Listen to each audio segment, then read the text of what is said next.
पढ़ाई मतलब सिर्फ पढ़ना नहीं। और 1 लाख करोड़ की बात बता दी, कयामत तक पढ़ते रहोगे तब भी सिलेक्शन नहीं होगा।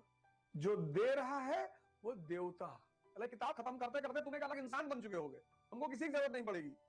और 2 लोगों की फोटो लगाओ अपने कमरे में, और चलो 4 आदमी की लगाओ। क्यों? अब क्रांति का समय चल। तुम्हें अगर ये गुलाम बना ले तो भीख मंगवा दे, क्योंकि शक्ति का स्रोत भगत सिंह के मन में होता तो बंगाल के गवर्नर रहे होते।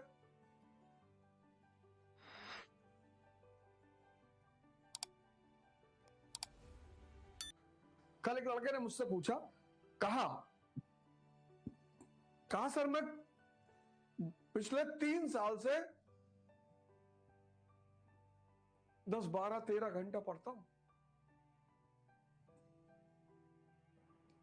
और मेरा प्री नहीं निकल रहा है।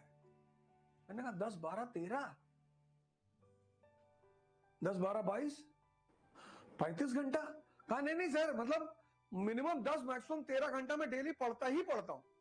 मेहनत अगर उचित दिशा में नहीं की जाएगी तो उसका परिणाम कभी नहीं मिलेगा। मैं बार बार इस बात को कहता हूं कि अब तुमने ये पैराग्राफ पढ़ा होगा, छोड़ दिया होगा, ये सोचने का पैराग्राफ था। अब जितने लड़के 12 घंटा पढ़ते हैं, पर इस जो पढ़ा 12 घंटा, इस पे 1 घंटा भी नहीं सोचा, पढ़ाई बेकार है। और एक लड़का है जो सिर्फ 7 घंटा पढ़ता है, लेकिन 10 घंटा वो ये जो पढ़ा है इसको मनन करता है। टोटल 17 हो गए ना।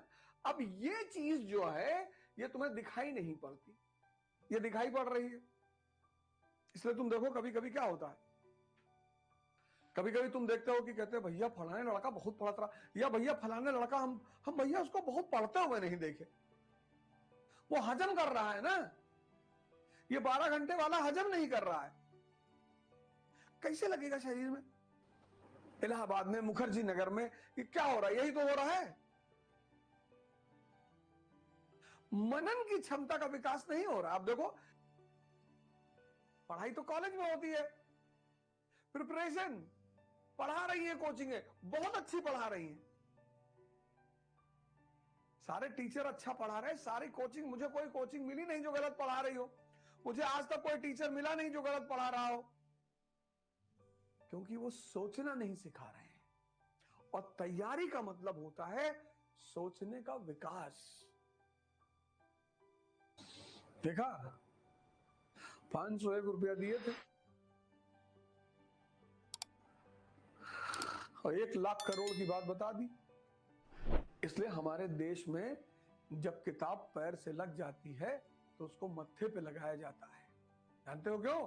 क्योंकि किताब ज्ञान चक्षु को खोलती है, सोचना सिखाती है। इसलिए हमने उसे सरस्वती मां कहा।